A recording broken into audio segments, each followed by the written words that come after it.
Belarusian President Alexander Lukashenko says that the Wagner mercenary group leader Yevgeny Prigozhin entered the country.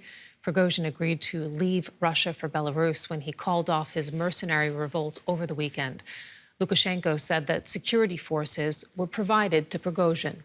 Meanwhile, fears about the potential influence of Wagner paramilitary group on European security are growing.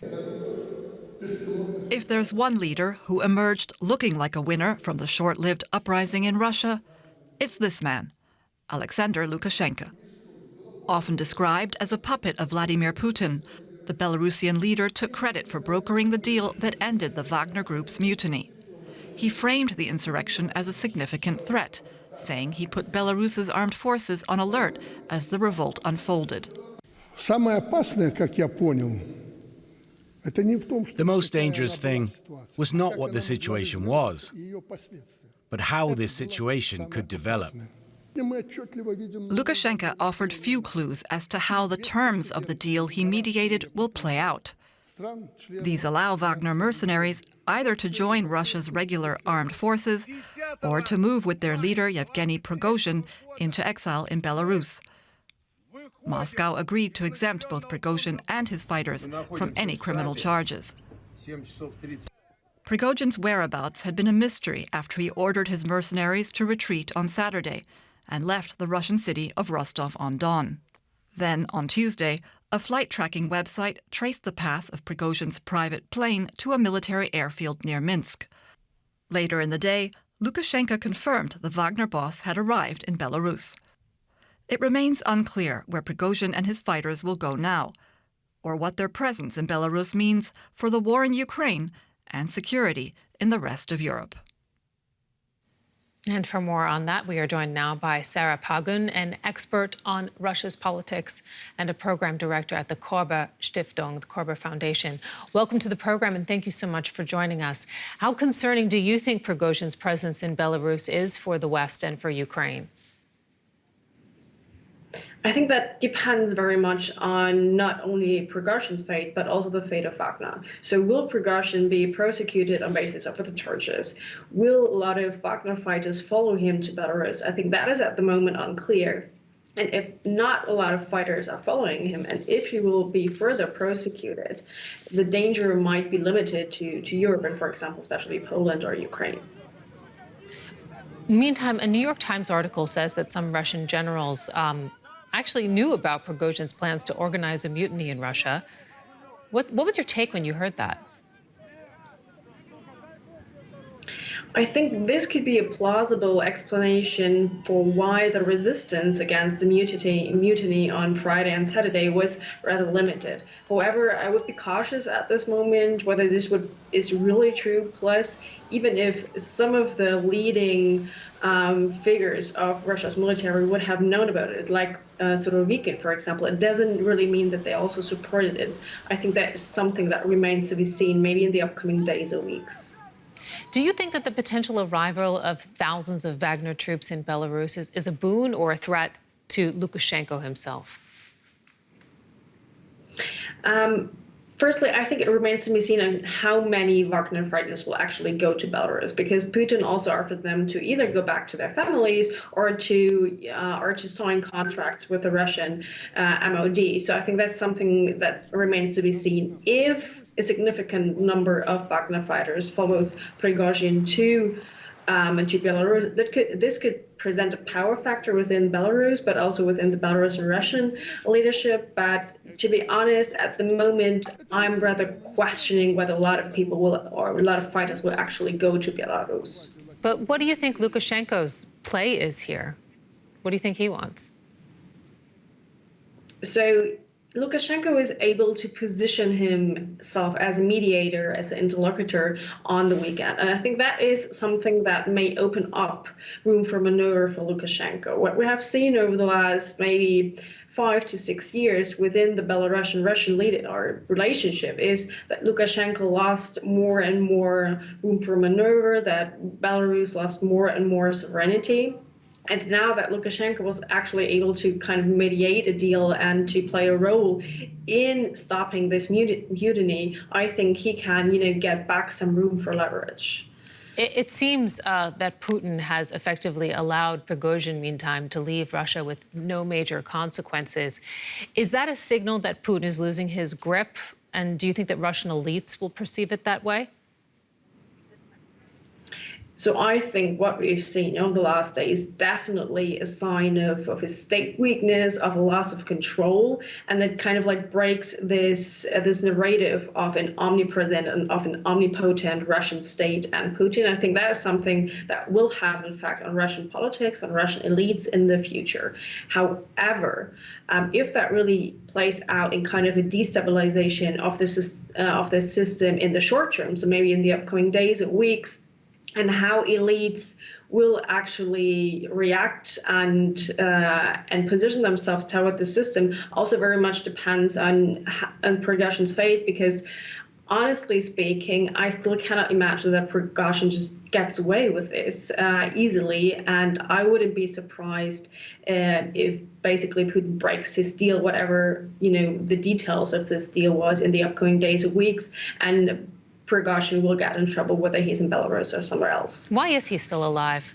Because, I mean, people have been poisoned or fallen out of windows suddenly under suspicious circumstances for far less. So I think at this point we can only speculate about this, but what would be a plausible explanation to me is that on Saturday, basically the Russian state, the Russian MOD wasn't really able to stop this mutiny and had to rely on Lukashenko and had to rely on a deal with Prigozhin. Plus that a lot of fighters are, or at least have been, quite loyal to Prigozhin, that he's also a popular figure in Russia, and that the state or Putin decided to be cautious in how to treat Prigozhin and how to dismantle Wagner, not to stir some kind of greater dissent or dissatisfaction. But that's, as I said, only speculation at this point. Expert on Russian politics, Sarah Pagan, thank you so much for your analysis. You're welcome. And DW's former Moscow bureau chief Yuri Reshetto joins us now from Riga. That's because DW is banned from reporting in Russia itself. Yuri, Prigozhin has gotten off lightly for what Putin called a stab in the back. What's your take on how much support Prigozhin has among the Russian population? I think that sympathy of many Russians for Prigozhin, Terry, is the result of their disappointment with what they in Russia call a special military operation. There is disappointment among several groups in Russia. The opponents of the war cheered because Prigozhin has openly criticized the war. He even questioned what the point of the war was in a recent video. So opponents of the war hoped that Prigozhin criticism could help to stop it. And the supporters of the war thought, here finally someone who understands more about war than Defense Minister Shoigu, Prigozhin's counterpart. And of course, no one actually knows how much of what Prigozhin says about his own military expertise is just hot air. Prigozhin is very good at promoting himself and his Wagner group, but he cultivates the image of a man of the people, someone who can speak truth to power. You mentioned, Yuri, that Prigozhin raised doubts about the motives for Putin's invasion of Ukraine. Are these doubts that he voiced widespread among people in Russia? Well, I think those who get their information from independent sources have heard Prigozhin's words about the senselessness of the war. Prigozhin has millions of followers on Telegram, but it's still not the majority of Russians. The majority of Russians still watch state television, and many who are unsure about the point of the war say it's too late, things have already gone too far, Russia can no longer afford defeat. A defeat would mean national disgrace and probably painful reparations payments. So what's interesting in all this is that Prigozhin never directly mentioned Putin's name, just as Putin never mentioned Prigozhin's name. Prigozhin attacked the Minister of Defense. Putin condemned the people behind the mutiny. But the two good old business partners from St. Petersburg never actually got personal. The significance of the Wagner Group's mutiny can't be overlooked. Does that not put Putin's credibility in question, Yuri? I think for sure, because Prigozhin was pretty successful, at least at the beginning of his protest. He launched his mutiny in Rostov-on-Don, right at the center of war management in Ukraine. And there he didn't face any resistance at all, despite the strong military presence there. Of all the forces available to the Ministry of Defense in the area, and they are reportedly significant.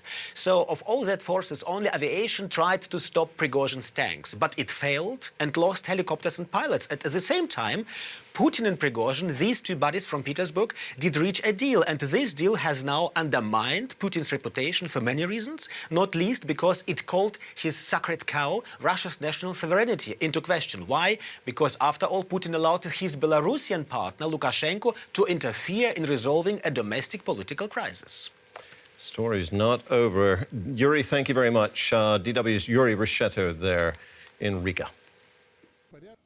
We can speak now to Brian Whitmore, who's a Russia and Eurasia specialist and non-resident senior fellow at the Atlantic Council in Washington, D.C. Brian, thanks so much for your time. How do you see Vladimir Putin? Is he now successfully reasserting his authority, or do you think this is more of an uphill battle for him? Well, thank you for having me, Jared. I think it's an uphill battle for him. I think Putin is clearly trying to reassert his authority right now, but you can't escape the fact that this regime has taken a very serious blow. I mean, the system Putin built is based on these informal networks and clans and patron-client relationships, and Prigozhin was a very important player in that, was a creation of Putin himself.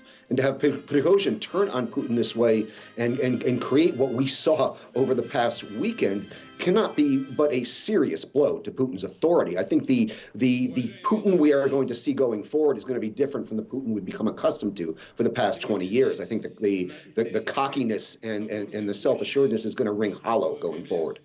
So you're saying Putin's authority is significantly weakened, particularly among these vast networks that he's a part of. How does this affect Russia's war-fighting capabilities in Ukraine? Well, having Russians fighting Russians in Russia cannot really be interpreted as helping Russia's warfighting capabilities in Ukraine. So I think Russia's warfighting capabilities in Ukraine did not look very good up until this point. I'd expect them to get worse going forward. This is not going to help morale, right, going forward. The importance of Wagner in Ukraine was diminishing, quite frankly, because Wagner is a very good offensive force, but it's not a very good defensive force. And what Russia needs right now, as Ukraine steps up its counteroffensive, beginning to take back land in the south and the east, is it needs good defensive capabilities. And Wagner really wasn't, that's not really Wagner's forte. So I think that also may have been one of the causes for this. Prigozhin saw his relevance slipping away.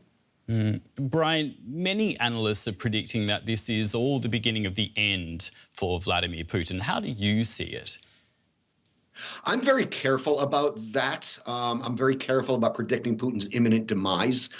He's proven to be very, very resilient over his past 2 decades in power. But that said, again, I think this is a blow. This is a stronger blow, a more serious blow than the regime has ever taken to date. And what I'm watching going forward, and I was listening very carefully to Alexander Lukashenko's comments to the effect that Putin suggested maybe it was time to eliminate Mr. Prigozhin, and Lukashenko was trying to kind of talk him out of that. And I'll take that bit with a grain of salt. But that said, I'm looking very carefully about what happens to Prigozhin, because if he does not pay a price for this, a very serious price, I think it's going to damage the regime, because this regime, one of the things that holds it together is fear, and if you eliminate fear from the equation, then that's a danger to any authoritarian regime. So this is one of the things I'm watching for very, very carefully going forward. I mean, Prigozhin came after the king. If you come after the king, you best not miss. Very interesting the way you put it there. Thanks so much. That was Russia and Eurasia specialist Brian Whitmore of the Atlantic Council. Brian, thank you for your insights.